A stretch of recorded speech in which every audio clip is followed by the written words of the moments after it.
ఏంటి మావా గెంటేశారా? లేదల్లుడు తోసేశారు. ఓ నేను ఇంకా గెంటేశారేమో అని అనుకున్నాను.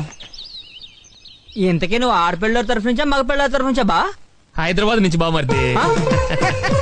నువ్వు నాకు నచ్చావు బాబాయ్. థ్యాంక్స్ అబ్బాయి. మనలాంటి వాళ్ళందరికీ సపరేట్ గా ఓ సెంటర్ ఓపెన్ చేసాం. రా వెళ్ళి మనసేపు మాట్లాడుకుందాం. ముందు బట్టలు పి స్నానం చేయాలనుకుంటున్నాను. అది కూడా చేదు రారా. సరే పదరా.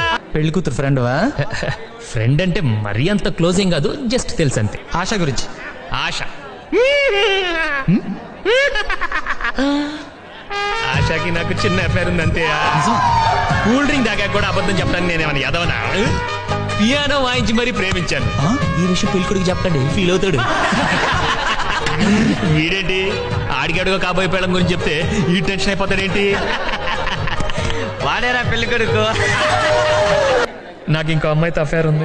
ఏంటి మామ నువ్వు ఇక్కడ ఒక్క అమ్మాయి దొరక చస్తా ఉంటే నీకు డజన్లు కొద్ది ఎఫేర్లా? ఇలా ఊరుకుంటే లాభం లేదు మామ. నేను చంపి జైలుకి వెళ్ళిపోతా. ఆ అమ్మాయి నీ ఎంట పడుతున్నా పట్టించుకోవట్లేదంటే కొంపదీసి ఫిగర్ బేడా? బ్యాడా? ఆ అమ్మాయిని చూడటానికి 2 కళ్ళు చాలవరా? అంతలావా? సారీ.